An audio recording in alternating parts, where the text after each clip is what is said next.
अस्सलाम वालेकुम and welcome to the brand new episode of chit chat with Mustafa Shah. मेरी और आपकी मुलाकात होती है इतवारा 10 बजे। वादा वही कि गेस्ट ऐसे लेकर आएंगे जिनसे मिल के आपको कुछ ना कुछ इंस्पिरेशन ज़रूर मिलेगी और उनकी स्टोरी सुन के आप मोटिवेटेड ज़रूर होंगे। आज हमारे स्टूडियोज़ के अंदर जो शख्सियत मौजूद हैं, इनका कद जो है यकीनन बहुत बड़ा है। ये एक उस्ताद है और उस्ताद जब भी हमारे स्टूडियोज़ के अंदर आते हैं तो मेरा दिल तो करता है कि मैं उनको बिठा के और ख़ुद खड़ा होकर अपनी नशिस्त से जो है ना वो इंटरव्यू करूं, पर हो नहीं पा रहा इस तरीके से। पर मेरी जो रिस्पेक्ट है, अटमोस्ट रिस्पेक्ट जो है वो अपने टीचर्स के लिए, इस माशरे के उस्तादों के लिए है, क्योंकि अनफॉर्चुनेटली जिस प्रोफेशन को एक नोबल प्रोफेशन पूरी दुनिया में समझा जाता है, पाकिस्तान में अभी उस तरह इसको इज़्ज़त नहीं दी जाती। पर हम अपनी मुहिम पर हैं कि हम तमाम उस्तादा को, तमाम मेंटर्स को वो रिस्पेक्ट ज़रूर दिलवाएं कि माशरे के अंदर ब्यूरोक्रेट से ज़्यादा, पॉलिटिशियन से ज़्यादा, सबसे ज़्यादा रिस्पेक्ट से किसी को देखा जाए तो वो उस्ताद को देखा जाए। और उस्ताद बनने के लिए प्री रेजुकेट इतने आपके टफ़ हो जाएं कि उस्ताद जो है वो मेंटोर हो जाए और वो कन्वेंशनल टीचर ना हो। आज मेरे स्टूडियोज़ में राना आदिल साहब मौजूद हैं। He is an CEO of apps group of colleges और बहुत सारे लोग जो हैं वो इनके कॉलेजेस में से निकल रहे हैं, इनके स्कूल्स में से पढ़ रहे हैं और इनसे इंस्पायर हो रहे हैं। आज इनसे जानने की कोशिश करेंगे कि एक अच्छा मेंटोर ढूंढने के लिए क्या वो तरीक़ेकार हैं कि आपको ज़िंदगी में you will find a good mentor, और मेंटोर होना कितना ज़रूरी है आपकी लाइफ के अंदर। Sir thank you so much, thank you very much for coming in. और आप पहले भी तशरीफ़ लेकर आए, उस टाइम पर मैंने जिस तरह पहले मैं कहता हूँ कि आप जैसे लर्नड लोगों से एक नशिस्त के अंदर तमाम तर चीज़ें सीखना मुश्किल है, तो मैं सर थोड़ा लालची हूँ इस मामले में। आपको बार बार मौदू करता हूँ ताकि मैं कुछ आपसे ज़रूर सीख लूँ। थैंक यू सर, आपने, मुझे पता है कि उस्ताद किस तरह बने और किस तरीके से आपकी टीचिंग का आगाज़ हुआ। सर, एक टीचर जो कन्वेंशनल टीचर है और एक मेंटोर में बुनियादी फ़र्क क्या होता है? बिस्मिल्लाहिर्रहमानिर्रहीम। एक तो आपको बहुत ज़्यादा शुक्रिया, और लास्ट भी जब आपका प्रोग्राम हुआ तो उसमें मैंने उसको बड़ा इन्जॉय किया। और इसकी खूबसूरत बात ये थी कि उसमें कुछ नहीं बल्कि बहुत सारी चीज़ें जो हैं वो रूटीन से हट गई थी। रूटीन से, और जिसमें ख़ास तौर पे आप वो एक सिप लगवाते थे कॉफ़ी का। नहीं, आज भी लगवाएंगे। तो उसको काफ़ी मैंने इन्जॉय किया। सर, वो जो एंजॉय करने वाला फैक्टर था वो आज हमने नहीं बुलाया हुआ। देख रहे हैं, एंजॉय करते हैं। अच्छा, जहाँ तक बात है एक उस्ताद की, बेसिकली तो उस्ताद को होना ही मेंटोर चाहिए। बिल्कुल ठीक है। हम जब एक टीचर की बात करते हैं तो टीचर जो है वो जब तक खुद उस सारे प्रोसेस में से नहीं गुजरता, उस प्रोसेस को स्वॉलो नहीं करता, उस प्रोसेस को समझता नहीं है, तो वो कभी भी बेहतर तरीके से आगे उसको कन्वे नहीं कर सकता। और अगले जो स्टूडेंट्स उसके साथ पढ़ने वाले हैं या इवन जो कोई भी लोग जो उसके साथ अटैच हैं, उनके अंदर बेहतर तरीके से मैं समझता हूँ कंट्रीब्यूट नहीं कर पाता। मोस्ट ऑफ द टाइम क्या होता है कि हम जब टीचिंग में आते हैं तो हम सिर्फ कन्वे करने के चक्कर में पड़ जाते हैं। ठीक है। और हम उस कन्वे करने के चक्कर के अंदर जब हम देखते हैं तो फिर हमें वो रिजल्ट्स नहीं मिलते। मतलब आप कह रहे हैं कि लेक्चर डिलीवर करना ही टास्क होता है? यस, इससे ऊपर कोई टास्क, इससे ऊपर टास्क नहीं होता। लेकिन जो मेंटोर होता है ना, वो फिक्रमंद होता है कि मैंने जो इसको सिखाया या मैं जो इसको सिखाने की कोशिश कर रहा हूँ, ये इसकी ज़िंदगी के अंदर कैसे वैल्यू ऐड करेगा। ये कायनात जो अल्लाह रब्बुल इज़्ज़त ने बनाई है, ये जितने भी हमें खूबसूरतियाँ नज़र आती हैं, ये सब खूबसूरतियाँ इंसान के लिए ही हैं। और अल्लाह रब्बुल इज़्ज़त ने जो हमें कुरान पाक की सूरत में एक मैनिफेस्टो दिया और जो हमें अल्लाह रब्बुल इज़्ज़त ने जो गाइडलाइंस दी नबी करीम सल्लल्लाहु अलैहि वसल्लम की ज़ात के थ्रू, वो सारे के सारे के अंदर जो मुझे समझ में आता है, एक तो इसमें कोई शक ही नहीं है कि अल्लाह रब्बुल इज़्ज़त ने चाहा कि ये जो अशरफुल मखलूक़ात है ये मुझे पहचाने। और दूसरा जो हमें मैनिफेस्टो दिया गया, उसके देने की वाहिद वजह जो मुझे समझ आती है वो ये है कि इस दुनिया का, इस कायनात का माहौल इतना अच्छा हो जाए कि इस कायनात के अंदर जितने भी इंसान रहते हैं, जितने भी चरिंद परिंद इस दुनिया में बसते हैं, वो सब के सब एक बेहतरीन ज़िंदगी गुजारें और वो न सिर्फ इस दुनिया में कामयाब हो जाए बल्कि वो आखिरत की भी ज़िंदगी में कामयाब हो जाए। तो इस सब के अंदर एक मेंटोर ही है। नबी करीम सल्लल्लाहु अलैहि वसल्लम की ज़ात से बड़ा मेंटोर कोई नहीं हो सकता। बिल्कुल ठीक। नबी करीम सल्लल्लाहु अलैहि वसल्लम की ज़ात ने खुद इस बात का जो है वो अपने सहाबा कराम तक पहुँचाया कि मुझे बेशक मुअल्लिम बना के भेजा गया। अच्छा, मुअल्लिम कौन है? मुअल्लिम वो है जो वो बात कर रहा है वो उसके करैक्टर में नज़र आ रही है, नहीं आ रही। नबी करीम सल्लल्लाहु अलैहि वसल्लम की जब हम जो वो वाज करते थे, जो वो गुफ्तगू करते थे, अगर हम उसको देखते हैं तो उनका जो सबसे ज़्यादा गुफ्तगू करने का पीरियड था वो हज्जतुल विदा था। बिल्कुल ठीक है। और अगर हम वो तारीख़ में देखते हैं तो वो 1-1.5 घंटे 2 घंटे से ज़्यादा का वक्त नहीं था मेरी नाकिस जो सिखाने का है, सिखाने का, जो बोलने का। बिल्कुल ठीक है। तो जब वो गुफ्तगू करते थे वो मुख्तसर होती थी, लेकिन उनका अपना लाइफस्टाइल और अमल जो है वो इतना स्ट्रॉन्ग होता था कि वो अपने इर्द गिर्द लोगों को उसकी जो वाइब्स होती थी वो उन तक पहुंचती। So कहते हैं ना कि your actions should be larger than your words. So ये एग्जांपल बड़ी सही बैठती है। और हम तो हमेशा कहते हैं ना कि वो लीड बाय एग्जांपल। अब कॉर्पोरेट वर्ल्ड के अंदर बहुत ज़्यादा ये वर्ड आता है कि लीडर और बॉस में फ़र्क होता है कि लीडर लीड बाय एग्जांपल करता है। और नबी पाक ने हमेशा उनकी तमाम जिंदगी देखें, उन्होंने लीड बाय एग्जांपल किया। और आपने जो बुनियादी फ़र्क यहाँ पर आइडेंटिफाई किया है, जो कि मेरे समझने में मुझे लगता है कि पहली बार ही मुझे ये चीज़ समझ आई है इतनी आसान ज़ुबान में। और आपने बड़ा इसको अच्छा कोरिलेट किया नबी पाक की ज़िंदगी से कि जो फ़िक्र है, उस्ताद के अंदर फ़िक्र नहीं होती। उस्ताद के अंदर फ़िक्र क्या है कि मैं अपने सिलेबस से 45 मिनट 1-1.5 घंटा गुजारूं, मैं अपने सिलेबस से पीछे ना रह जाऊं। कि क्वालिटी एश्योरेंस वाले लोग आए हैं तो उनको पता हो कि मैं अपने सिलेबस के साथ चल रहा हूँ। और मेंटोर के अंदर फ़र्क ये है कि वो फ़िक्र करता है और स्पेशली उन 10 आखिरी नशिस्त पे बैठने वाले या नंबर पे आने वाले बच्चों की फ़िक्र करता है कि इनकी लाइफ में मैंने वैल्यू कैसे लेकर आनी है और इनको बाकी 30 बच्चों से या 20 बच्चों के साथ सेट ऑफ स्किल इसकी मैच कैसे करनी है। तो मेरा ख्याल है कि आज अगर कोई भी उस्ताद आपको देख रहे हैं तो उनको बुनियादी फ़र्क तो समझ आ गया होगा कि आपको अपने बच्चों की, अपने स्टूडेंट्स की फ़िक्र करनी है कि आप उनकी ज़िंदगी में इम्पैक्ट क्या लेकर। और एज मेंटोर, भले आप उसको कोई टीचर अपने आप को समझता है, वो मेंटोर तब तक नहीं बन सकता जब तक वो एग्जाम्पल खुद एक एग्जाम्पलरी रोल के अंदर वो अपने बच्चों को लीड नहीं कर सकता। नबी करीम सल्लल्लाहु अलैहि वसल्लम के पास एक खातून आती हैं और वो कहती है मेरा बेटा जो है वो खजूरें बहुत ज़्यादा खाता है, तो 2 से 3 दिन दुआ नहीं फरमाते क्योंकि वो खुद खजूरों को बहुत ज़्यादा पसंद करते थे। तो इसका मतलब ये हुआ कि जब तक हम जो बात अगर अपने बच्चे को कह रहे हैं मेहनत करनी चाहिए, अपने बच्चे को हम ये कह रहे हैं कि यार तुम एक्सप्लोर करो, तुम रिसर्च करो, तुम दुनिया से सीखो, तो अगर वो हम खुद नहीं सीख रहे, मतलब माजरत के साथ हमें सम टाइम अपने फिज़िक्स के ऐसे असातिज़ा कराम मिलते हैं जिनको एलॉन मस्क का ही नहीं पता। अब अगर आप फिज़िक्स के अंदर आज का अगर कोई आइंस्टाइन है तो वो एलॉन मस्क है ना। तो अगर आप एलॉन मस्क को जानते नहीं है, उसकी थ्योरी को नहीं जानते, उसने जो लाइफ के अंदर जो उसको चेंज किया, तो वो फिज़िक्स का टीचर कैसे पढ़ा सकता?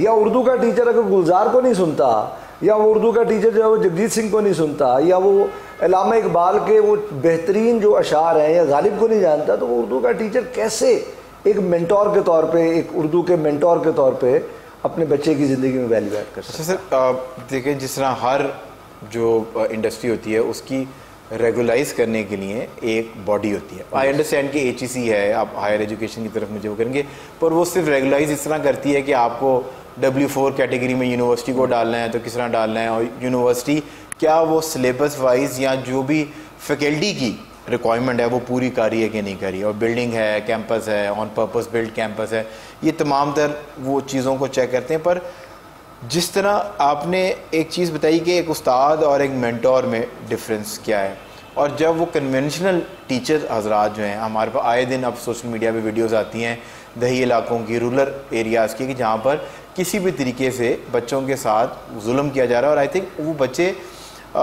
जब इस स्टेट ऑफ माइंड के अंदर वो ग्रो अप करेंगे तो मेरा ख्याल है कि बड़ा मुश्किल है कि वो अपनी लेटर लाइफ के अंदर, प्रोफेशनल लाइफ में आके वो माशरे के साथ उसी तरीके से परफॉर्म कर पाएँ जो कि एक प्राइवेट सेक्टर का बच्चा जिसको बिल्कुल पैम्पर करके, मेंटोर करके आपने एक इंसान बिल्टअप किया है। सो कोई रेगुलेटरी अथॉरिटी है, मतलब कि जैसे अभी तो कन्वेंशनल थाने में जाती है ना शिकायत, पुलिस आती है, इन्वॉल्व होती है, और आपको पता है कि यहाँ तो मशहूर है कि जो लेके जाते हैं वही छोड़ के जाते हैं। so, वो आप मतलब सबसे आसान जो चोर है ना, वो अगर आपने कभी देखा वो चीखे मार रहा होता है कि मुझे पुलिस को बुलाओ, पुलिस को बुलाओ, वो ऐसा लगता है कि वो रेस्क्यू वालों को बुला रहा है कि भाई मतलब मोहल्लेदार मुझे तुम ना मारना, मुझे पुलिस को बुला लो, उनको ले दे के मैं रिस्पेक्ट से वापस आ जाऊँगा। तो पुलिसिंग का रोल तो आपको इसके अंदर समझ आ गया।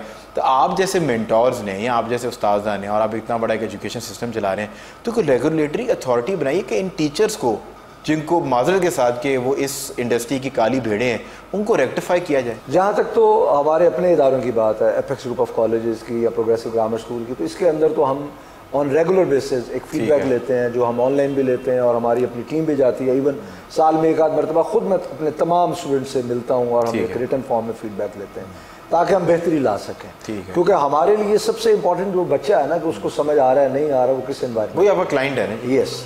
और इसके साथ साथ ये कि जहाँ तक उसको ठुकाई वाली बात है, तो वो तो मारने से तो खैर एक शदीद ममानियत है हमारे सीसीटीवी कैमरास वगैरह क्लासेस। देखिए क्लासरूम के अंदर मैं समझता हूँ कि सीसीटीवी कैमरा के मैं इंतहाई अगेंस्ट हूँ। उसकी वजह यह है कि आप एक टीचर जो पढ़ा रहा है उसको इतना आपको ब्रीदिंग स्पेस देना है कि वो 45 मिनट्स में उसको बेहतरीन तरीके से पढ़ाए।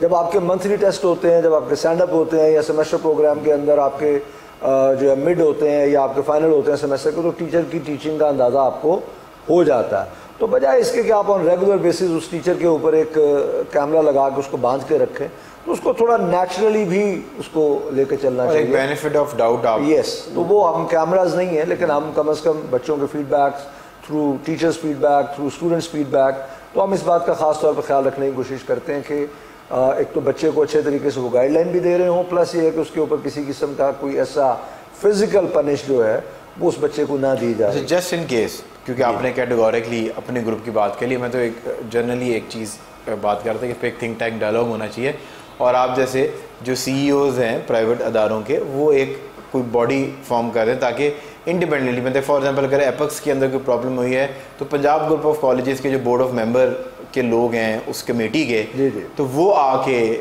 उसको जो है ना न्यूट्रल तौर के ऊपर थर्ड पार्टी के तौर पे विद नेकेड आई उस इशू को देखें। उधर कोई प्रॉब्लम है तो आप लोग देख लें। इस तरीके से आई रियली वांटेड कि एक बॉडी फॉर्म हो और जिसके मेंबर्स हों डिफरेंट अदारों के साथ से वो चूज़ किए हुए हों, और वो डिसिप्लिनरी कमेटी के अंदर वो केस चला जाए जिसको वो एक न्यूट्रल तरीके से देख सके। क्योंकि मसला ही होता है कि जिस अभी यूनिवर्सिटी, आपको पता है कि जो एक हॉट टॉपिक है यूनिवर्सिटीज़ के अंदर जो बच्चियों का मामला चल रहा है, उसके अंदर भी प्रॉब्लम यही आ रही है कि एक पॉलिटिशियन जो है कॉन्टीन्यूसली ब्लेम कर रहा है to on the management of the university, और यूनिवर्सिटी की मैनेजमेंट जो है वो ब्लेम कर रही है, उसने अपने इंडिविजुअल्स के साथ जो चीफ सिक्योरिटी ऑफिसर और वो तमाम तो लोग हैं उनसे सपोर्ट पीछे डाली है, और उन्होंने कहा जी ये उस पॉलिटिकल जो शख्सियत है उसके साथ, ये उनके बच्चे के साथ मिले हुए थे और इनका आपसी कोई मामला था, इस मामले से हमारा कोई लेना देना नहीं है, एक थर्ड पार्टी होनी चाहिए।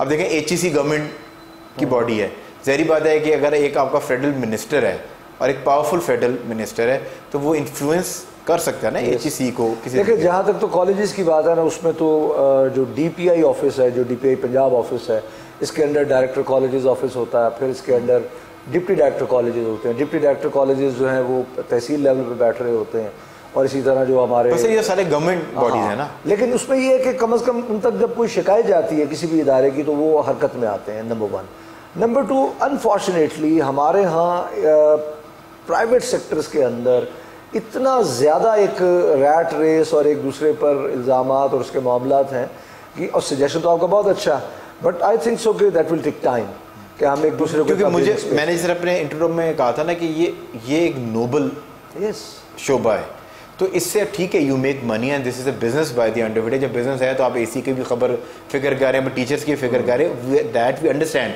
पर जिस तरह फार्मास्यूटिकल है जी, पूरी दुनिया के अंदर आप उसको एडवर्टाइज नहीं कर सकते, पर एजुकेशन है वो बाहर के मुल्कों में तो आपकी एजुकेशन एडवर्टाइज होती ही नहीं है, पर पाकिस्तान में तो आप जो मतलब कि मीडिया, हम मीडिया वाले हैं, पर हमारी मेजर चंक जो है वो गवर्नमेंट के बाद जो प्राइवेट सेक्टर में से आता है, तो वो आता है आपकी एजुकेशन सेक्टर या प्रॉपर्टी के सेक्टर से आपको एडवर्टाइजमेंट मिलती है। सो मैं सिर्फ दिस इज अ सजेशन, क्या पता कोई सुन रहा हो और आफ्टर कोई एक दिहाई के बाद इसके ऊपर काम हो जाए, पर आपको ये नहीं लगता कि हमें एज एन प्राइवेट इंस्टीट्यूशंस अपने तमाम तर जो कॉन्फ्लिक्ट्स हैं उनको ड्रॉप कर देना चाहिए और उसके बाद एक बॉडी फॉर्म हो जाए, और जिसकी मर्जी है वो पंजाब में जाए, एपेक्स में जाए, सुपीरियर में जाए, मतलब कि वो तो देखिए आप ठीक फरमा रहे हैं, लेकिन मिनहासिल कौम ना हम को बहुत ज़्यादा मेरिट पे नहीं है इस वक्त। ठीक है, तो हमारे अपने जहनों में दूसरों के लिए और दूसरों के जहनों में हमारे लिए कि अगर हमने एक प्राइवेट सेक्टर के अंदर, फॉर एग्जांपल ये हमारा कॉलेज है और हमारे साथ एक XYZ कॉलेज है और उससे आगे एक EBC कॉलेज है, तो हमारे जहन में ये होता है कि अगर इनको हमने मौका दिया सिस्टम में इन होने का, तो ये मे भी हमारे इस चैलेंज को, हमारे इशू को ज़्यादा हाईलाइट कर दें बजाय इसके इसको रिजॉल्व करें। लाइक अगर हम किसी कॉफ़ी प्लानट के ऊपर बैठे हैं, तो इसी तरह अगर लेट्स सपोज सेकंड कप है, तो अगर सेकंड कप का भी बिल्कुल एडजेसेंट एक कॉफ़ी शॉप है, तो ऑब्वियसली कॉफ़ी जिसे पीनी आनी, एक तो आपके को बड़े लॉयल कस्टमर्स होते हैं ना, वो वहीं आते हैं, बट जो कोई नया आता है तो वो आके देखता है तो मुझे किस में जाना है, तो ये एक थोड़ा सा चैलेंजिंग हो सकता है। उसमें ये भी तो होता है ना कि एट टाइम्स स्पिल ओवर जो है, मतलब कि एक बंदा आया सेकंड कप, मतलब जिसने आपने एक केस स्टडी रखी है और उसको वहाँ पर कोई चीज़ रन आउट हुई, वो मेन्यू में नहीं थी, तो स्पिल ओवर के तौर पे वो कहता चलो यार आज ये साथ वाले को ट्राई कर लेते हैं, क्योंकि एक मार्केट तो डेवलप हो जाती है ना, क्योंकि प्राइवेट सेक्टर एक मार्केट तो आपकी डेवलप हुई। आई जस्ट मतलब कि एक ये तो सजेशन था कि आप अगर कोई इसके ऊपर एक बॉडी बन सके, बट आपको लगता नहीं है कि जब जिस तरह गवर्नमेंट ने स्कूल प्राइवेट सेक्टर के खिलाफ कहा कि आप अपनी फ़ी जो है उसको रेगुलाइज करें और इससे ऊपर फ़ी नहीं लेके जा सकते, उस टाइम पे आप तमाम तर लोग जो हैं वो यूनाइट हो गए थे और एक प्लेटफॉर्म के ऊपर आ गए थे और HEC के ख़िलाफ़ या गवर्नमेंट के ख़िलाफ़ आप लोग सामने आके खड़े हो गए थे और आपने कहा था जी आप लोग प्राइवेट सेक्टर को रेगुलाइज नहीं कर सकते। बट वो तो बड़ा अच्छा हुआ था कि वो गवर्नमेंट उस टाइम पे जो थोड़ा सा पिनलाइज कर पाई थी और उसने एक रूल सेट कर दिया था। तो सर देखिए आपस में इकट्ठे तो हो जाते हैं। मैं अर्ज़ करता हूँ ना, उसमें होता क्या है, होता ये है कि एक तो गवर्नमेंट सेक्टर के एंड से एजुकेशन सेक्टर को गवर्नमेंट की तरफ से कोई सपोर्ट नहीं मिलता, ठीक है, किसी भी तरह का, वो टैक्सेस हों, वो रेंटल्स हों, वो जो भी मामला हों, वो 100% ऐसे डील होते हैं जैसे वो प्रॉपर किसी और इंडस्ट्री के होते हैं। और माजरा के साथ कि गवर्नमेंट हमें इंडस्ट्री भी मानने को तैयार नहीं है। ठीक है, मतलब अगर कोविड आया तो कोविड में उन्होंने कहा जी हाँ जी ठीक है हम टेक्सटाइल इंडस्ट्री को लोन दे रहे हैं, फलां इंडस्ट्री को लोन दे रहे हैं, लेकिन जब हम एज एजुकेशन इंस्टीट्यूट जाते हैं तो वो हमें कुछ और तरह से ट्रीट करते हैं। अगर इसको एक इंडस्ट्री के तौर पे, प्राइवेट सेक्टर को एक इंडस्ट्री के तौर पे कंसीडर किया जाए तो मैं समझता हूँ चीज़ें बहुत बेहतर हो सकती हैं। अब आ जाते हैं कि जो लास्ट टाइम जो सारे इश्यूज़ हुए वो एक यूनिवर्सिटीज़ की एक ऑर्गेनाइजेशन बनी, एक पूरा एक एसोसिएशन बनी। उसमें देखिए जहाँ तक मेडिकल कॉलेज की एजुकेशन का ताल्लुक है ना, वो एक एक्सपेंसिव एजुकेशन, ठीक है, जो कि एक इदारा भी अगर रन कर रहा है और आप जब उसको विज़िट करने जाते हैं उस मेडिकल कॉलेज को तो आप कहते हैं कि मुझे 5वें साल में जो यूज़ होने वाली लैब है वो मुझे आज की तारीख में दिखाएं, उसका 50-60% आप मुझे दिखाएं, हालांकि वो लैब यूज़ होनी है आफ्टर 5 ईयर्स, ठीक है, या इवन जो लैब आफ्टर 4 ईयर्स यूज़ होनी है उसमें आप उनकी डिमांड होती है 60-70% उसको रेडी करें। तो एक आपको एक ह्यूज लेवल पे इन्वेस्ट करके उसको स्टार्ट करना पड़ता। तो फिर अगर आप बहुत ज़्यादा उसको रेगुलराइज करेंगे तो वो ब्रीदिंग स्पेस उसके पास नहीं रहेगा। हमारे मुल्क में आज भी जो टीचिंग के अंदर डॉक्टर्स हैं वो हाईली पेड है एज़ कम्पेयर टू जो बाकी PhD डॉक्टर्स हैं, तो वो एक चैलेंज था। चलिए वो तो दो चीज़ें ना कि उसमें तो आपके पास पैरेलल सिस्टम गवर्नमेंट का है और अभी भी जिस तरह जो डॉक्टर्स हैं जिनको हाईली रेट किया जाता है वो जो गवर्नमेंट कॉलेजेस से पढ़ के बाहर निकलते हैं वो ज़रा उनकी रेटिंग अभी हाई है। प्राइवेट सेक्टर अभी तक कोई उसके अंदर कोई बहुत ज़्यादा बड़ा तीर नहीं मार पाया, पर as compare to somebody has done commerce और an MBA from a government sector university और एक वो प्राइवेट सेक्टर से MBA करके आता है तो उसकी रेटिंग अभी ज़्यादा है। अभी रिसेंटली लम्स का एक प्रॉब्लम चल रही है कि उन्होंने 20% अपनी फ़ी के अंदर हाइक किया है और 20% का स्पाइक है, विच मीन्स कि आपने एक सेमेस्टर में 700,000 7 लाख रुपए आपने एक सेमेस्टर के अंदर भरने हैं। तो जस्ट इमेजिन कि आपकी डिग्री जो है, देखिए आप उसको ये रिलेट क्यों नहीं करते पाकिस्तान के इन्फ्लेशन से, पाकिस्तान की एनर्जी के रेट से, पाकिस्तान के जो इन्फ्लेशन का एक इतना बड़ा एक चैलेंज आया। अगर हम फॉर एग्जांपल आज से 1.5-2 साल पहले जाते हैं तो ऑलमोस्ट हम 100 टाइम्स बढ़ गए।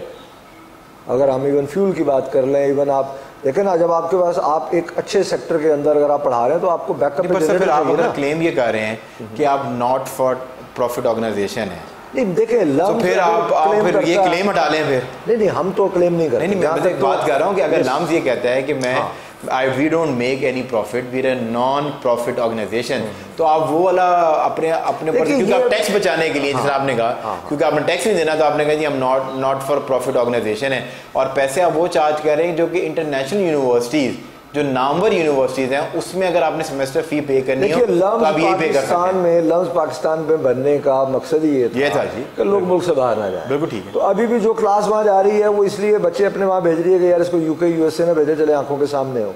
और नहीं जो अब आपने रीजन दे दिया ना कि आपने प्राइस इतनी हाई कर दी कि लोगों को ने कहा कि यार मैं उधर ही जाके पढ़ लूँ, कम से कम मेरा गोरा कॉम्प्लेक्स भी सर्व हो जाएगा, एम्प्लॉयर के पास आऊंगा वो कहेगा चलो कुछ नहीं है तो उसको अंग्रेजी तो अच्छी बोलनी आती है। सबसे बड़ी बात पता क्या है, देखिए कोई आपको गन पॉइंट पे नहीं कहता कि आप इतनी फीस भर के लम्स में जाएं, उससे सस्ता भी आपका MBA हो जाता है। या आप नंबर इतने ले लें कि आप IBA कराची से MBA कर लें, आप कायदे यूनिवर्सिटी से कर लें, आप पंजाब यूनिवर्सिटी से कर लें, तो आपको इसी के अंदर अपने आप को एडजस्ट करना पड़ेगा। अक्सर ये सवाल मुझसे होता है जी फ़ी हाई है, तो मैंने कहा यार कौन गन पॉइंट पे कहता है अपने बच्चे बीकनौज भेजो, कौन गन पॉइंट पे कहता है कि आप अपने बच्चे अमेरिकन स्कूल में भेजें या LGS में भेजें। हुआ क्या है, हुआ ये है कि हम हैं यहाँ पे और हम क्लेम करते हैं खुद को यहाँ पे। अब जब हम हैं यहाँ पे और क्लेम यहाँ पे करते हैं फिर हमें प्रॉब्लम्स आती हैं, फिर हम कहते हैं जी खर्चे बढ़ गए, फला हो गया।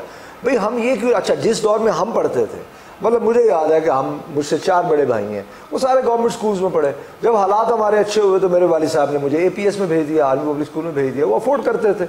अब हम जब APS में गए तो मेरे वालिद साहब ने तो जाके प्रिंसिपल को ये नहीं कहा कि डिस्काउंट कर दें, कंसेशन कर दें। जब उनको पता चला कि हाँ जी ये फीस हम अफोर्ड करते हैं, बोला हम प्राइवेट सेक्टर में हैं, तो वालिदैन की एक लाइन लगी होती है कि कंसेशन कर दें, डिस्काउंट कर दें। सिर्फ हमारे यहाँ नहीं, जितने प्राइवेट सेक्टर के अंदर कॉलेज स्कूल्स हैं, भाई क्या ज़रूरत है। अब अगर मैं फॉर एग्जांपल अपने बच्चे के लिए एक स्कूल या कॉलेज अफोर्ड करता हूँ 10,000 रुपये पर मंथ पे, तो मुझे क्या ज़रूरत पड़ी है कि मैं उसको 20,000 रुपये। मेरा एक अदना सा सवाल ले लें, ठीक है, आप उस्ताद हैं, खाली आप एक बिज़नेस जो है एजुकेशन का रन नहीं कर रहे, तो मैं बड़े एहतराम से आपके सामने एक सवाल रखता हूँ। सर, आप फ्रूट लेने जाते हैं? क्या लेने जाते हैं? फ्रूट लेने जाते हैं, बिल्कुल। ग्रॉसरी खरीदते हैं? जी बिल्कुल। तो वो जो प्राइवेट बिजनेस उसको क्यों रेगुलाइज करते हैं? नहीं, बात ये है मेरा उसका रेट लिस्ट निकलती है। मैं आपको कोई ओवर चार्ज करेगा तो आप उसको कहेंगे रेट लिस्ट। पूरा दिन मीडिया जो है ना अपने कैमरे पकड़ के सस्ते बाजार और जो है ना यूटिलिटी स्टोर्स के अंदर वो जाता रहता है, तो वो भी तो रेगुलराइज होते हैं, तो वो भी फिर कहेंगे जी हम प्राइवेट ऑर्गेनाइजेशन है, मैं उसी तरफ रेगुलाइज करें। मैं उसी तरफ आ रहा हूँ। आपको चावल सारे एक रेट पे मिलते हैं? नहीं मिलते। या आप आम खरीदे जाते हैं तो क्या सारे 100 रुपए से लेकर 300? अव्वल देहम और निचले 3 तबके बना दिए ना, उसको रेगुलाइज किया है। मसला ये है कि प्राइवेट सेक्टर एजुकेशन में जो निचले दर्जे का एजुकेशन इंस्टीट्यूशन है वो भी अपनी प्राइस उसने बढ़ा दी है जस्ट टू लुक गुड, कि उनको लगे कि यार हम रेगुलराइज होने पे, देखिए रेगुलराइज होने पे कोई एतराज नहीं है मुझे पर्सनली, और इवन बेबहा इदारों को कोई एतराज नहीं होगा।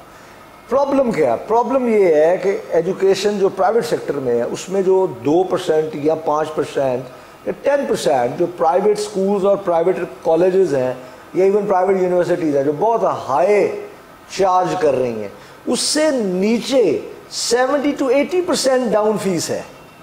कमाल बात ये है, उसके दरमियान में कुछ भी नहीं है। वाला अगर एक इदारा जो है वो 10 लाख रुपए फीस ले रहा है, तो उसके जो नीचे इदारा है वो 3 लाख रुपए फीस ले रहा है, वो 2.5 लाख रुपए फीस ले रहा है सेमेस्टर की। हमारे यहाँ जो बच्चे सेमेस्टर में आते हैं वो साल का टोटल 70-80 हज़ार रुपए पे करते हैं। मैं आपकी बात नहीं कर रहा, मेरी सिर्फ एक सुन, मैं सिर्फ ये जानना चाहता हूँ, जिस तरह फ्रूट है, आपने कहा कि ये A1 क्वालिटी है, ये B ग्रेड है और ये C ग्रेड है, आपने उसकी क्लासिफिकेशन कर दी ना। अब जो कॉलेजेस हैं, मैं छोटे इलाकों की बात कर रहा हूँ, वहाँ पर एक कॉलेज है, वो एक कैनाल के 15 मरले की फैसिलिटी के अंदर उसने कॉलेज बना दिया। वो दिन में कॉलेज है, शाम को वो एकेडमी है। तो एटलीस्ट जो कैटेगरी है ABC वो भी तो बने। नहीं बिल्कुल। और जो C ग्रेड है उसको C में रखा जाए, जो B है उसको B में रखा जाए, और A वाले को बताया जाए कि this is what you can charge, ये मैक्सिमम चार्ज कर सकते हैं। और इसको अगर आप इस सूरत में चार्ज कर सकते हैं कि आपके पास इतनी लेबोरेटरीज हो, इतने आपके पास PhD डॉक्टर हो, आपके पास फैकल्टी हो, इंटरनेशनल फैकल्टी हो, आपके लिंकेजेस इंटरनेशनल के डेवलप हो, स्टूडेंट एक्सचेंज प्रोग्राम हो। सर ये तो वो 3-4 यूनिवर्सिटी कह रही है, पर एटलीस्ट जब आप पेट्रोल की प्राइस जो है वो गेज करने के लिए आपने एक मैकेनिज्म बनाया हुआ है, तो मैकेनिज्म तो बनाए। आप लोग कहते हैं प्राइवेट सेक्टर वाले जो हैं वो कहते हैं जी हमें कोई नकेल ना डालें। आपने कभी सर, अभी ईद गुजरी है, आपने कभी वो बड़े बड़े वेड़े देखे, उनको नकेल नहीं डालते, जब उनको नकेल ना डाले ना सर काबू करना मुश्किल हो जाता है। मेरा सिर्फ अदना सी गुजारिश ही है कि आप जैसे टीचर, क्योंकि आप बिजनेसमैन से पहले यूर अ टीचर, आप एक मेंटोर हैं, आप मतलब कि आप वो बड़े बड़े यहाँ पर ग्रुप ऑफ कॉलेजेस हैं, मुझे लगता है उनमें और आपके अंदर जो एक अच्छाई और उनकी बुराई ये है कि वो टोटल बिजनेसमैन है। उनका टीचिंग से कोई लेना देना नहीं है। वो तो मेंटोर छोड़े, वो उस्ताद नहीं था किसी दौर के अंदर। उस बेचारे की अपनी BA की डिग्री चेक कर लेंगे तो शायद जाली निकला है। वो तो पॉलिटिक्स के अंदर पार्टिसिपेट इस वजह नहीं करता क्योंकि उसके पास BA की डिग्री नहीं है, पर एक बहुत बड़ा अदारा वो एजुकेशनल रन कर रहा है, उसने तो बिजनेस देखें। रेगुलेटिंग अथॉरिटी पे मुझे पर्सनली या मेरा ख्याल है कि बहुत सारे इदारों को कोई उस पर एतराज़ होगा नहीं। ऑलरेडी देखें, हम पूरा DPI कॉलेजेस का सेटअप हमें देख रहा होता है, हमें HED देख रही होती है, हमें HEC देख, तो प्राइसिंग नहीं देखती आपकी सर वो, लेकिन देखना चाहिए, देखनी इसमें कोई हर्ज नहीं है। बिल्कुल सही सर, हर्ज नहीं आपने देख लें इनको। इसी वजह से इनका कद बढ़ा है क्योंकि ये चीज़ को मानते हैं कि आप प्राइसिंग देखें। और गवर्नमेंट को चाहिए कि एक मतलब कि एक वो दोयम और निचले और बीच वाले तबके के लिए वो एक आपको रिक्वायरमेंट दे दे कि भाईजान आपने if this is what you want to charge, ये फैसिलिटी आपके पास होनी चाहिए। मतलब कि अगर आपने HEC से रिकॉग्नाइज्ड यूनिवर्सिटी चार्टर्ड बनानी है तो चार्टर होने के लिए आपको कुछ रिक्वायरमेंट्स दी हुई है ना कि आपको इतने साल की आपकी सर्विस होनी चाहिए, इतने आपके पास जो है ना वो पीएचडी डॉक्टर होने चाहिए, आपने एमफिल से कम या एमएस से कम बंदा जो है ना एज अ लेक्चरर वो तो सब सारा सिस्टम चल रहा होता है। वो तो बोर्ड्स के थ्रू, यूनिवर्सिटी की एफिलिएशंस के थ्रू चल रहा होता है। लेकिन मैं बिल्कुल आपकी इस बात से मैं 100% इत्तेफाक करता हूँ कि बिल्कुल होना चाहिए, क्योंकि ख़ास तौर पे अच्छा ये शायद ये मेरी बात कुछ उन इदारों को ज़रूर बुरी लगे जो बहुत हाईली चार्ज करते हैं और अपनी मर्जी से चार्ज करते हैं। बस आप क्यों फिक्र करते हैं किसी के बुरे और अच्छे लगने से? नहीं, बात ये है, नहीं मैं तो कह रहा हूँ कि अगर बुरी भी लग रही है तो फर्क नहीं पड़ता। आप तो वो उस्ताद है जिसने ट्यूशंस पढ़ा के अल्हम्दुलिल्लाह, आप कोई गोल्डन स्पून लेके पैदा नहीं हुए। आपका जो करियर पाथ है वो है आपने बच्चों को इंस्पायर करते हुए दुआएं लेते लेते आज माशाल्लाह आप इस लेवल पे पहुंचे, तो आपको तो डरने की जरूरत ही कोई नहीं है। मुझे तो अल्हम्दुलिल्लाह देखिए बिल्कुल एक रेगुलेटिंग अथॉरिटी होनी चाहिए, और गवर्नमेंट को मैं हमेशा मुख्तलिफ प्लेटफॉर्म्स पे कहता हूँ गवर्नमेंट को भी सपोर्ट अपना बढ़ाना चाहिए। मतलब गवर्नमेंट जो है वो हमेशा हमें ये समझ रही होती है कि ये दुश्मन है, हमें ये समझ रही होती है कि ये सिर्फ मनी मेकिंग कर रहे हैं, पैसे खाने बनाने वाली मशीन है। ये नहीं देखती कि ये उसका साथ कितना, उसका हाथ कितना बटा रहे हैं, ये कितने बच्चों को इस सिस्टम के अंदर लेके चल रहे हैं। और शायद आज हमारा इंफ्रास्ट्रक्चर इस काबिल नहीं है कि अगर हम प्राइवेट सेक्टर को थोड़ी देर के लिए अगर अपने सिस्टम में से बाहर निकालें तो हमारे बच्चे उसमें पढ़ सकें। इतना सब होने के बावजूद करोड़ों की तादाद में बच्चे जो हैं वो स्कूल से बाहर हैं, करोड़ों की तादाद में बच्चे कॉलेजेस से बाहर हैं। तो बात यह है कि गवर्नमेंट जब तक सपोर्ट लेवल पे नहीं आएगी, गवर्नमेंट तो एक्सेप्ट ही नहीं कर रही ना। जुल्म की बात यह है कि गवर्नमेंट रेगुलेटिंग अथॉरिटी तब बनाएगी जब एक्सेप्ट करेगी। सर इससे तो I totally agree with this कि आपका जो प्राइवेट सेक्टर है अगर वो बंद हो जाए तो हमारा जो गवर्नमेंट का सिस्टम है, आप एजुकेशन का लेवल क्या है, स्टैंडर्ड क्या है, वो तो एक अब अलग चीज़ है।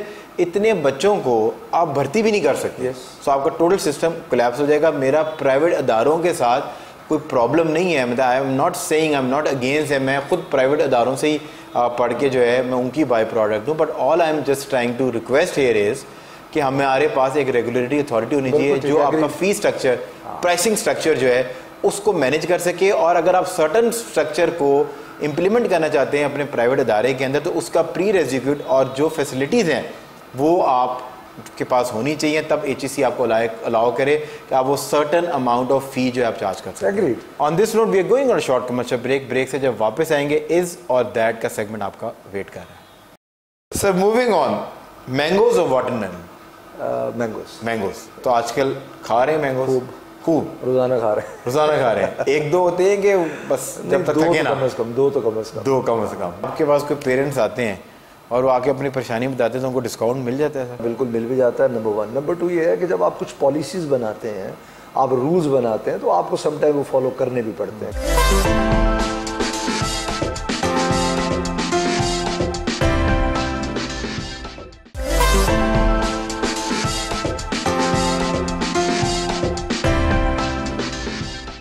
Welcome back from the break. Sir जिस तरह ब्रेक पे जाने से पहले मैंने आपको बताया था कि हमारा जो सेगमेंट है दिस और that, I am going to ask you question और मैं आपको ऑप्शंस दूंगा, आपने बताना है कि आपको इनमें से कौन सी चीज़ पसंद है, तो देखने वालों को आपकी पर्सनैलिटी का आइडिया जो है वो थोड़ा बेहतर हो जाएगा।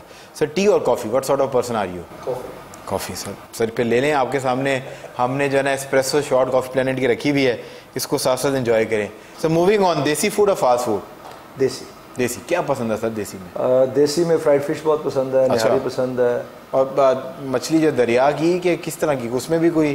उसमें ज़्यादा तो दरिया की, लेकिन पाकिस्तान में आपको पता खासतौर पर लाहौर में तो आपको समंदर की फ्रेश मिलती नहीं है, लेकिन अगर गल्फ कंट्रीज में जाएं या मुल्क से बाहर, कराची में बड़ी बेहतरीन। हाँ कराची में आपने स्टूडेंट के पास जाएंगे ना कराची, जब कभी जाए तो वहाँ ज़रूर हम बड़ी बेहतरीन, जब कभी जाए तो वो ज़रूर खाते हैं। तो वैसे आर यू फूडी और खाना जो है ना ज़रूरत के तहत खाते हैं? मैं खाता ज़रूरत के तहत हूँ बट फूडी हूँ, जायका yes, जब मैं खाता हूँ तो फिर खाता हूँ। अच्छा ठीक। और जब गैप होता है तो फिर गैप होता है। और क्या मतलब कि आप 3 मील 2 मील के किस तरह के फॉलो कर रहे हैं? ब्रेकफास्ट के अंदर तो बड़ा सिंपल सा होता है, कोई खजूर वगैरह, नट्स और बॉइल्ड एग और स्लाइस। ठीक है। दोपहर में कोई आधी पौनी रोटी, हमारे ऑफिस में ही मेस है तो वो जहाँ जो भी रूटीन में बनता है वो खा लेते हैं।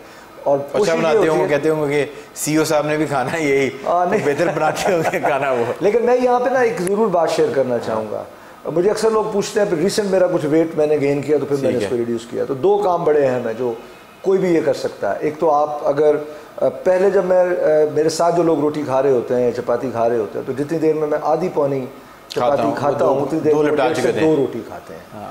तो आप अगर उसको च्यू ज़्यादा कर लें, टेक योर टाइम। यस, और ये बड़ी खूबसूरत स्टेटमेंट है कि वो ये कहते हैं कि च्यू योर फूड और sorry drink your food and chew your water. जब आप पानी पी रहे हैं तो आप बहुत ठहर के पिए, और जब आप खाना खा रहे हैं तो उसको इतना ज़्यादा चबा लें कि वो लिक्विड की तरह हो जाए और आप उसको अच्छे तरीके से इंटेक लें। तो हाँ, मैं सालन ज़्यादा खाता हूँ, चपाती थोड़ा कम खाता हूँ। फूडी ज़रूर हूँ, लेकिन ऐसा नहीं कि भाई कुछ लोग होते हैं ना खाने के लिए लेट भी हो जाएं, खाने के लिए वो कहीं भी जाने को तैयार हो जाते हैं, तो ऐसा नहीं है। मतलब खाने के मामले थोड़े फिनिकी हैं या जो आ जाए नहीं हूँ। आपकी तो माशाल्लाह दो तरफ से आपके खाने बनते हैं। जो आ जाए तो शुक्र करता हूँ, लेकिन मुझे पता होता है कि आज घर में क्या बनना है।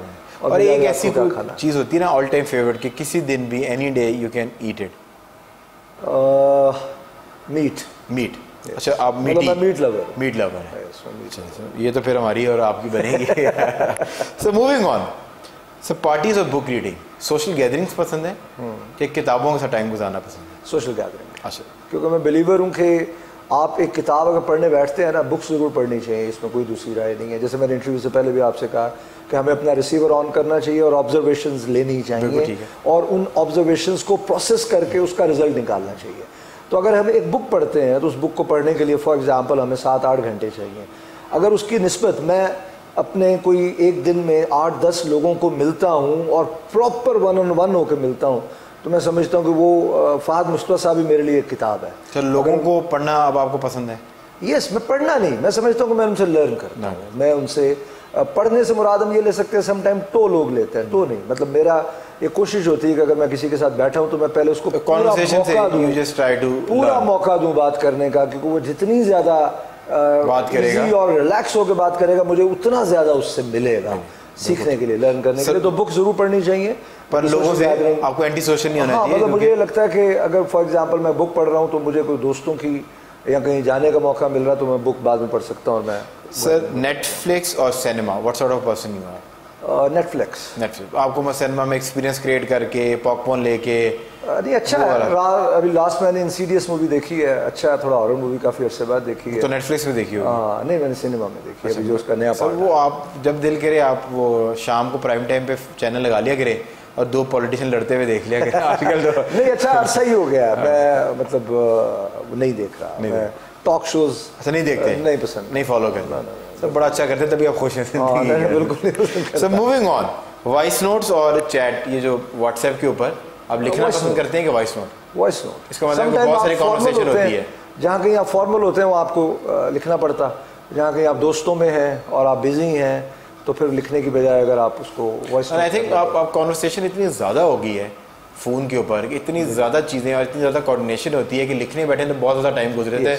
यूजुअली जब आप गाड़ी चला रहे हैं बैठे हैं तो यूजस, लेकिन डिपेंडेंट है, जहाँ पे आप थोड़ा फॉर्मल है तो वहाँ पर वॉइस नोट नहीं बनता, वहाँ पे आपको लिख के भेजना चाहिए। तो अगर आप जो है वो अदील साहब के स्टूडेंट्स देख रहे हैं तो वॉइस नोट आप नहीं इनको भेज सकते, आपने भाईजान लिख के बाद अपनी कहानी सुनानी है। So moving on, online shopping और स्टोर्स। मतलब you like to go in, check the fabric, fitting शिटिंग चेक करेंगे, वो अभी तक आपको ऑनलाइन पे वो यकीन नहीं, बच्चे करते हैं, लेकिन मैं नहीं, मैं लाइक नहीं करता। अच्छा, पाकिस्तान में थोड़ा उसमें आपको पता चैलेंजेस भी हैं। समटाइम वो मुझे याद है अभी रिसेंट एक वाकया हुआ, बेटे ने जूता मंगवाया तो वो कलर चेंज आया, तो वो उसने कहा जी मैं अब ले आया हूँ तो मैं इसको वापस नहीं लेके जा सकता, आप पूरा प्रोसेस जो है प्रोसेस करेंगे वो अगेन फॉलो करें। तो हमारे कुछ इधर चैलेंजेस हैं इस किस्म के, कस्टमर केयर के भी तक प्रॉब्लम्स हैं। मेरा ख्याल है कि सर वेस्टर्न क्लोथ्स और ट्रेडिशनल बैलेंस है मेरा। मैं वीक में 2-3 दिन सलवार सूट वेस्ट कोट पहनता हूँ, 2-3 दिन वेस्टर्न। यस, डिपेंडेंट है कि आप किस किस्म। सर एक हमारी तरह के लोग हैं जो दोनों का फ्यूजन कर बहुत अच्छा लग रहा है ये हम दोनों का फ्यूजन करके। Sir moving on, sir biryani और पुलाव क्या पसंद है? मुझे लगता है वैसे चावल के इतने शौकीन नहीं है। ये आपको कैसे वैसे पता? तो मुझे आपकी फिजिक्स से आइडिया हुआ है कि आप जो ना चावल में आपने अपने उसमें जो पीछे बात किया, आपने रोटी का जिक्र किया, बट आपने चावल अगर घर में बनते भी हैं तो मेरे लिए चपाती अलग बनती है। अच्छा। मतलब थोड़े मैं टेस्ट, पर अगर खाना ही पड़ जाए दोनों में से क्या चीज़ है? बिरयानी। हाँ, लेकिन अगर वो आजकल बड़े मशहूर हैं वो काबली पुलाव टाइप वो हो जाए तो फिर वो बेहतर है। वो उसके साथ आपको दुम्बा भी आता है ना, ये वो बेहतर है, वो मीठी हो जाता है। सर मूविंग ऑन, मैंगोज और वाटरमेलन? मैंगोज। तो आजकल खा रहे हैं मैंगोज? खूब रोजाना खा रहे हैं। रोजाना खा रहे हैं। एक दो होते हैं कि बस जब तक थके ना, दो तो कम से कम, दो कम से कम। जहाँ फिर कुछ लोग होते हैं जो कहते हैं बैठ जाओ या आम खत्म हो जाए या आम थक जाए। सो मूविंग ऑन, आपको वॉलेट्स पसंद है या वॉचेस? दोनों पसंद। दोनों। अगर दोनों में से ज्यादा बड़े कलेक्टर किसके हैं? वॉचेस। क्योंकि आज के सर अमीर बंदा घड़ी पहनता है, उससे उसकी अमारत का आइडिया हो जाता है। देखिए ना, मर्द के पास गैजेट्स है क्या? मर्द के पास तो आज आगे यही गैजेट्स है ना। हमारी कौन सा कोई ज्वेलरी है? हमारे पास या वॉलेट होता है या वॉच होती है। Watch is the best investment, क्योंकि ये बढ़ती रहती है विद टाइम। और खूबसूरत बात यह है कि दोस्त इतने मेहरबान है कि कभी वॉलेट निकालने की कोई जरूरत नहीं पड़ी, जो है ना, वो बहुत ज्यादा को खरीदने की जरूरत भी नहीं पड़ी। अच्छा, मुझे लगा कि शायद कह रहे हैं कि वॉलेट निकालने की जरूरत नहीं पड़ी, पे करूंगा तो वॉलेट निकालूंगा।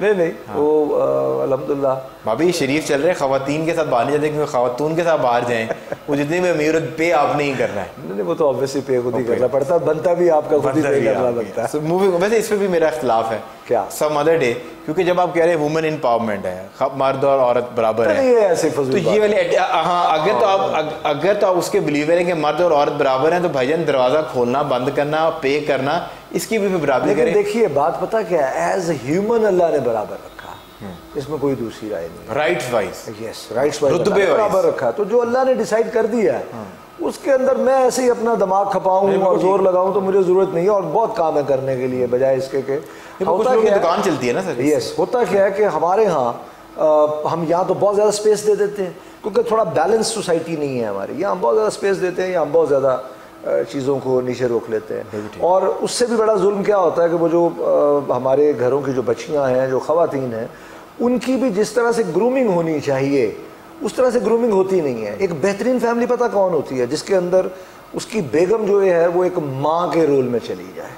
माँ का रोल क्या होता? माँ का रोल माफ़ करने का होता। माँ का रोल क्या होता? माँ का रोल बांटने का होता। तो जब तक ये ख़वातीन, ये ज़्यादातर हमें वुमेन एम्पावरमेंट का ऑफिसेज़ में नज़र आता है या घरों में मसाइल नज़र आते हैं।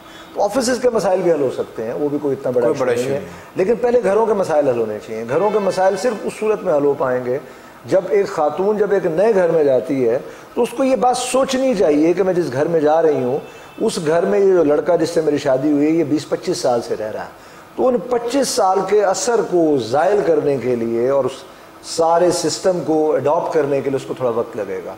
तो ये वुमेन एम्पावरमेंट बहुत अच्छी बात है, वो हमें अल्लाह और अल्लाह के रसूल सल्लल्लाहु अलैहि वसल्लम ने दी है। हमें को बहुत ज़्यादा इधर उधर और आई थिंक टोइयां मारने की इस दुनिया के अंदर अगर किसी ने वुमेन एम्पावरमेंट के ऊपर काम किया है तो नबी पाक ने। सर उससे ज़्यादा मॉडर्न दौर कौन था? कौन? उससे पहले तो ये बच्चियों को दौर नहीं हो सकता। उससे तो पहले बच्चियों को ये नापसंद करते थे। मतलब आप ये देखिए कि हजरत खदीजतुल कुबरा जो है वो बिजनेस कर रही हैं और रिश्ता भेज रही हैं। इससे ज़्यादा मॉडर्नाइजेशन क्या हो सकती है? आज के दौर में हम भेजें तो हम कहते हैं यार ये क्या फजूल हरकत है कि खातून कैसे भेज सकती है। तो वो तिजारत करती थी, वो बिजनेस करती थी और रिश्ता भी खुद भिजवाया।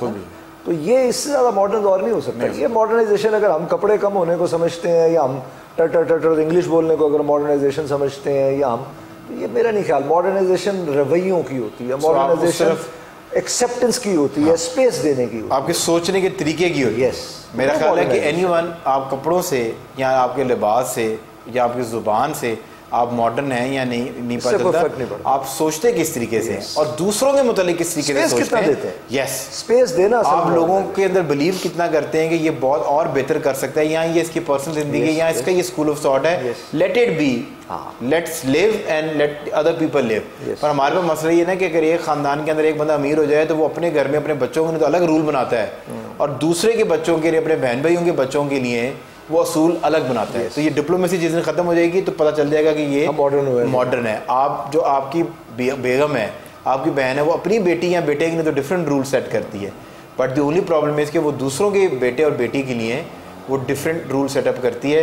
वो जो अपने दामाद के लिए तो ये चाहती है कि वो उसकी बीवी की, अपनी उसकी बेटी की खिदमत करे, पर वो अपने बेटे से ये एक्सपेक्ट नहीं करती कि वो अपनी बीवी की खिदमत करे। ठीक बात। तो सर अगर ये बैलेंस हो, मेल को स्पेस देनी चाहिए घर में। अगर बेगम बीमार है, मतलब लाइक मुझे कुकिंग का शौक है, मतलब महीने में 1-2 मरतबा मैं कुकिंग कर लेता हूँ, तो ये अगर मैं सिर्फ शौक से कर रहा हूँ तो मैं उस वक्त भी कर लूँ। अगर मेरी बेगम साहबा बीमार है, मैं अगर थोड़ी देर उनके साथ किचन में भी खड़ा हो जाता हूँ, तो वो जो एक आप कहते हैं ना कि आपने एक स्पेस दिया ना, बड़ी आजकल बड़ी गर्मी है ना, तो अगर ख़वातीन किचन में काम कर रही है तो अगर आप 5-10 मिनट उनके पास जाके उस गर्मी में खड़े हो जाएंगे तो आपने उनको एक स्पेस दिया।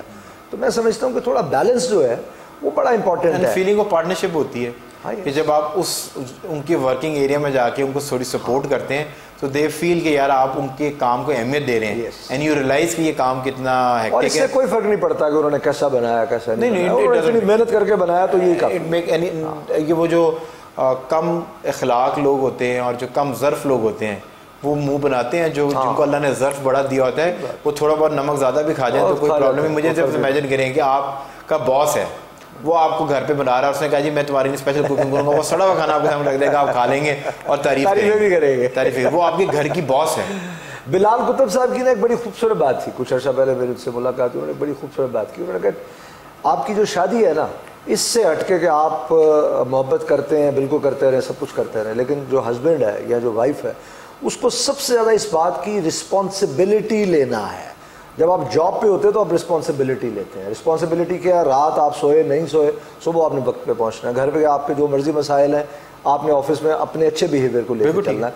तो सेम लाइक जब हम घर जाते हैं अपनी मतलब बेगमात के पास या अपनी फैमिली के पास, तो हमने उसको एज रिस्पॉन्सिबिलिटी ज़रूर लेना है। और आई थिंक जितना मर्जी थक के आए, जब आप गेट पे खड़े हो और आप गाड़ी का हॉर्न बजा रहे हैं या मोटरसाइकिल से जा रहे हैं या पैदल जा रहे हैं, तो आपने 2 सेकंड के लिए ये सोचना है कि अब मैंने जो 15 मिनट है वो अंदर जाके खुश इखलाकी और अच्छी वाइब्स बांटनी है। नहीं तो 15 मिनट के अंदर या पहले कुछ सेकंड्स में आप अंदर पहुंचे और आपने तबाही फेर दी। आप वो वालिद नहीं होने चाहिए जिनकी मोटरसाइकिल की आवाज़ सुन के बच्चे कमरों में भागे हैं चुप जाए कि जल्लाद आ गया है, बल्कि ये होना चाहिए कि वो बाहर की तरफ भागे, गेट खोलें और आपके साथ जो है ना वो लिपट जाए, तो आपको पता चलेगा कि आप एक अच्छे वालिद हैं, अच्छे भाई हैं। सबसे बड़ी बात मैं आपके तवज्जो से ज़रूर करना चाहूँगा, ये अक्सर मैं एग्जाम्पल शेयर करता हूँ कि हम अक्सर कहते हैं ना, फ़ाज़ साहब ने किसी को मेरे पास अगर भेजा है या मैंने फ़ाज़ साहब के पास अगर किसी को भेजा, तो फ़ाज़ साहब कहते हैं यार ये राना साहब का मेहमान आ रहा है, उसको आप गेट से लें, ऑफिस में लाएं जी, चाय लेंगे, कॉफ़ी लेंगे। तो आपके जहन में एक बात होती है कि यार ये राना साहब का मेहमान है, और वो जब मेहमान निकले तो वो निकलते हुए आपकी गाड़ी के साथ उसकी गाड़ी हिट हो जाए तो आप छोटा मोटा नुकसान या इवन बड़ा भी होगा तो आप इग्नोर कर देंगे, नहीं यार ये राना साहब का बंदा है। तो मैं अक्सर ये बात करता हूँ, हम ये क्यों नहीं सोचते कि ये जितने बंदे बंदियाँ ये अल्लाह के बंदे हैं, तो अल्लाह कितना बड़ा रिप्रेजेंटेटिव जिसको ये मखलूक रिप्रेजेंट कर रही है। और अगर हम ये सोच लें, मतलब नाउज़ुबिल्लाह हम एक इंसान को फ़ाहद साहब का रेफरेंस के बराबर भी नाउज़ुबिल्लाह अल्लाह के रेफरेंस को और अल्लाह के ज़ात को प्रायोरिटी नहीं देते, अगर हमारे राइट लेफ्ट पे हमारे बच्चे, फैमिली, सड़क पे जो लोग हैं, अगर हम सिर्फ ये सोच लें ये अल्लाह के बंदे हैं यार, तो ये अल्लाह का रेफरेंस, इससे बड़ा रेफरेंस कोई नहीं हो सकता। तो मैं सर अगर ये इसी जोन में सोचें, आपके पास कोई पेरेंट्स आते हैं और वो आके अपनी परेशानी बताते हैं तो उनको डिस्काउंट मिल जाता है सर? देखिए अब बिल्कुल मिल जाता है, हम ऑलरेडी देते भी हैं और बिल्कुल मिल भी जाता है, नंबर 1। नंबर 2 ये है कि जब आप कुछ पॉलिसीज़ बनाते हैं, आप रूल्स बनाते हैं, तो आपको समटाइम वो फॉलो करने भी पड़ते हैं, क्योंकि अगर आप एट वंस उसको ब्रेक करेंगे और फिर उसमें आप गुंजाइश निकालते जाएंगे तो चैलेंजेस आते जाएंगे, but most of the time हम बिल्कुल उसमें स्पेस। और भी आपकी स्टूडेंट स्ट्रेंथ क्या है? हमारी इस वक्त अल्हम्दुलिल्लाह मोर देन कोई 27,000 और इसमें ratio male versus female almost जो है, कुछ शहरों में 40% फीमेल, 60%, तो ऑलमोस्ट अगर ओवरऑल में देखें कहीं पे 60-70 इस तरह से करके, तो ओवरऑल में देखें तो ये ऑलमोस्ट 55 और 65। 27,000 बच्चे अगर आपके अदारे के साथ जुड़े हुए हैं तो अल्लाह ताला ने आपके ऊपर बहुत बड़ी जिम्मेदारी रखी हुई है, और अगर इस तरह के 27,000 बच्चे आप सही मेंटोर कर दें तो आई थिंक एक बहुत बड़ी चेंज सोसाइटी के अंदर हमें इन टोटल नजर आएगी। How do you see it? और आपने अपने इंस्टीट्यूशन के अंदर इसके ऊपर कोई ब्रेनस्टॉर्मिंग सेशंस या अगर नहीं किए तो क्या आगे आने वाले दिनों के अंदर कुछ बच्चों को काउंसलिंग दी जा सकती है इसके ऊपर? देखिए एक बात हमेशा याद रखिएगा कि एक बड़ा खूबसूरत शेर है, मुझे उन शायर का नाम नहीं याद, उसका पहला मिसरा है कि अपने मरकज़ से गर दूर निकल जाओगे, खाक हो जाओगे, अफसानों में ढल जाओगे। मरकज़ आइडेंटिफाई करना बड़ा ही इम्पॉर्टेंट है। ठीक है, पाकिस्तान के बहुत सारे चैलेंजेस के अंदर एक चैलेंज जो बहुत बड़ा है, हम आज इतने साल गुजरने के बावजूद भी अपने मरकज़ को आइडेंटिफाई नहीं कर पाए। हमारा किबला क्या है? यस, कि हमें अल्लाह और अल्लाह के रसूल ने जो किताब दी है, हमने उसको मुकम्मल तौर पे अपने रूल्स, रेगुलेशंस, लॉज और अपनी लाइफ में लेके आना है, या हमने मगरिब के पीछे चलना है। ठीक है, मैं ज़ाती तौर पे मैं ये समझता हूँ कि आप किसी तरफ भी चलें, प्योर होके चलें, ये सबसे पहली इंपॉर्टेंट बात है, चाहे वो गलत रास्ते पे चल रहे हो। देखिए जब आप प्योर होते हैं ना, तो फिर जब अल्लाह ने पलटना होता तो फिर हज़रत उमर फ़ारूक रज़ी अल्लाह ताला अन्हु बन जाते हैं, फिर जब अल्लाह ने पलटना होता तो फिर हज़रत खालिद बिन वलीद रज़ी अल्लाह ताला अन्हु बन जाते हैं। लेकिन मुनाफिक के लिए कुछ नहीं है। हमारी सोसाइटी का इस वक्त जो बहुत सारे चैलेंजेस में एक चैलेंज जो मुझे नज़र आता है वो मुनाफिकत का है। मैं यहाँ हूँ, मैं दिखना यहाँ चाहता हूँ, मैं यहाँ हूँ, मैं दिखना यहाँ चाहता हूँ। बात यह है कि जब आपका मरकज़ ठीक होगा तो चीज़ें बेहतर होनी शुरू हो जाएंगी, नंबर 1। नंबर 2, कुछ बातें ये होती हैं जो प्राइवेटली आपको मैनेज करने की ज़रूरत है। अच्छा, अब होता क्या है, जो लोग नेचुरली इस चैलेंज को फेस कर रहे हैं, हम उनकी बात प्राइवेटली भी सुनने को तैयार नहीं है। मैंने कुछ अर्सा पहले एक मुफ्ती साहब का एक बयान सुना और मुझे बड़ा अच्छा लगा कि it's all about the tendency. अब अगर एक बाज़ाहिर मेल है लेकिन उसका टेंडेंसी जो है वो 60-70% टूवर्ड्स दूसरी साइड पे है, या एक फीमेल है उसका टेंडेंसी 60-70% दूसरी साइड पे है, तो उसका ऑपरेट करवाने में कोई हर्ज नहीं है। आप क्यों ज़ेर ज़बरदस्ती और उसको मेंटली टॉर्चर भी कर रहे हैं। और पाकिस्तान में अब जो हमारी इस्लामिक रूल्स हैं उसके अंदर उन्होंने थोड़ा अलाउ भी किया है कि डॉक्टर्स का काउंसिल बैठेगा और वो डिसाइड करेगा एंड सो ऑन। अब यहाँ तक बात आ जाती है जब इतनी क्लियर चीज़ें मौजूद हैं, हाँ, लेकिन ग्लोबलाइजेशन की वजह से हमारे यहाँ प्रेशर आ रहा है। उसके अंदर अगर हम इसको जितना जनरलाइज करना शुरू करेंगे ना तो सम टाइम जो पॉकेट्स जो हैं वो बंद होती हैं वो भी ओपन होना शुरू हो जाती हैं। तो मुझे ये लगता है कि इसको अभी बहुत ज़्यादा ओपनली शेयर करने की ज़रूरत नहीं है। सबसे पहले वालिदैन को समझाने की ज़रूरत है। ठीक है, वालिदैन अपने घरों में उस लेवल पे तरबियत करें बनिस्बत इसके कि हम मैसिव लेवल पे, मैस लेवल पे हम उस डिस्कशन को ले आएँ और फिर वो डिस्कशन जो है वो हमारे बच्चे डाइजेस्ट ना कर सकें। अगर आज हमारे बच्चे या हम जो हैं वो कुरान पाक का तर्जमा प्रॉपरली पढ़ लेते हैं और उसको हम सॉलो करते हैं और अपनी लाइफ में ऐड करते हैं तो हमारे बेबहा मसाइल हल होते हैं। सिर्फ मुस्लिम्स के लिए नहीं, इवन क्या ज्यूज में भी इसकी परमिशन नहीं है, क्रिश्चियनिटी में इसकी परमिशन नहीं है। तो सबसे ज़्यादा इसको जो है ना वो अपोज कर रहा है और वो कह रहा है कि ये this is not the right concept. West में एक तरफ से इसको इम्प्लीमेंटेशन की तरफ भी ये कॉन्सेप्ट जा रहा है पर इसकी मुखालफत में सबसे ज़्यादा वेस्ट ही कर रहा है। हाँ, लेकिन देखिए पॉसिबल नहीं है ना, एक नेचुरल फिनोमिना ही नहीं है।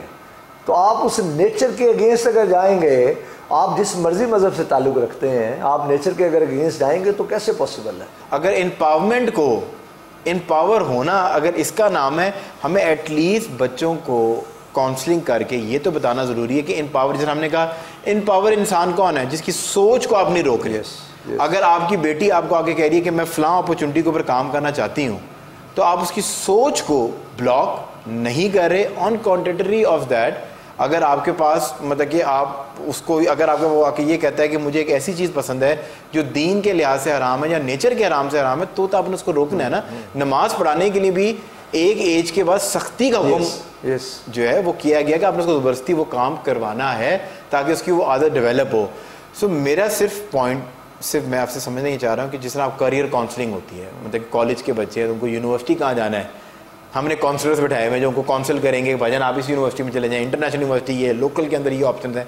बट जो इस तरह के सोशल इश्यूज़ हैं, क्या हमारे पास कोई ऐसा सिस्टम होना चाहिए इंस्टीट्यूशन लेवल के ऊपर कि उनके मसलों को सुन सकें और उनको गाइडेंस दे सकें। जैसे मैंने आपसे अर्ज़ किया कि इसका बेहतर तो वे आउट ये है कि ये घरों के लेवल पे जहाँ पे आपका बहुत ज़्यादा, अगर ऐसा पेरेंट है वो जो बेचारा वालिद है या वालिदा है, उस बेचारे को इन मसलों का पता ही नहीं। लेकिन देखिए, हम अगर फॉर एग्जांपल 2000 बच्चों के सेमिनार के अंदर इसको डिस्कस करने ना करें या 1000, आप एक लेवल पे कैंपस का करियर काउंसलर हो, एक लेवल का काउंसलर हो जो कि साइकोलॉजिस्ट हो, खातून हो, मर्द हो, और वो बच्चियों से जब उसको लगे कि यार यहाँ पर प्रॉब्लम है, इस बच्ची को या इस बच्चे को प्रॉब्लम है, इसकी ब्रोकन फैमिली है, ये बच्चा जो है वो सिंपैथी हासिल करने के लिए मतलब अपने से बड़े उम्र के बच्चों के साथ जेलअप कर रहा है, तो वो उसको आइडेंटिफाई करके उसकी काउंसलिंग तो कर सके। हाँ, उसको किया जा सकता है, लेकिन मैं समझता हूँ कि ये बिल्कुल बड़े अच्छे तरीके से प्लान करके किया जा सकता है, अदरवाइज ये नुकसान करेगा।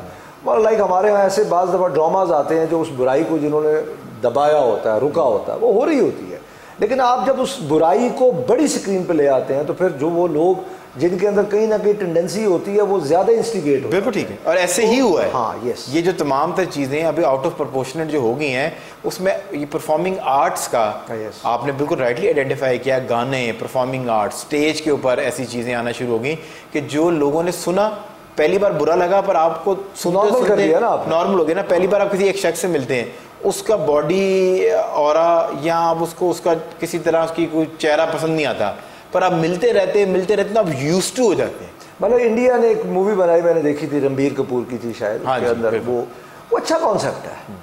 मैं उस कॉन्सेप्ट को मैं समझता हूँ कि ये भी अल्लाह की बनाई हुई मखलूक है, टेंडेंसी हो सकती है, उनको राइट्स पॉसिबल है, हम उनके साथ है, उनके राइट्स, लेकिन एक बंदे में टेंडेंसी ही नहीं है, टेंडेंसी नहीं, आप वो खुद ही एज्यूम कर ले, खुद ही वो साइकोलॉजिकली अपने ऊपर हावी कर ले कि मैं इस जैसा हूँ और उस जैसा एक्ट करना शुरू, और अगर आपको कोई इन्फ्लुएंस कर ले, हाँ ये बड़ा इंपॉर्टेंट है, क्योंकि स्कूल्स के अंदर, कॉलेजेस के अंदर आजकल ये लोग जो हैं, जो मिनॉरिटी होती है ना सर, वो हमेशा से अपने कॉन्सेप्ट में बड़े मजबूत होते हैं, क्योंकि उन्होंने वर्किंग की होती है। जो चीज़ मेजॉरिटी में होगी उनके अंदर कोई वर्किंग नहीं होगी, उनके अंदर तंजीम साजी प्रॉपर नहीं होती।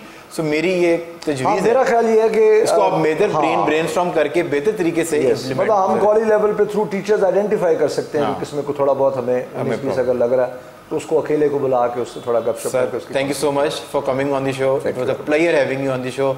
जिस तरह मैं हमेशा कहता हूँ कि एक अकम्पलिश इंसान के साथ जब भी आप बैठते हैं तो आपको सीखने को बहुत कुछ मिलता है, और मैंने इनको जितनी भी अपनी रिकमेंडेशंस दी, उन्होंने किसी भी रिकमेंडेशन को मना नहीं किया। ये इनका कद है और ये इनका ओपन माइंडेडनेस है, जो इन्होंने किसी भी चीज़ को जो है ना वो बुरा नहीं समझा, और बड़े अच्छे तरीके से इन्होंने मेरी तमाम तर तदाबीरों को, तमाम तर रिकमेंडेशंस को वेलकम किया। अगर आपको शो पसंद आया हो और आप सोशल मीडिया पर देख रहे हैं, अपना फीडबैक ज़रूर दीजिए।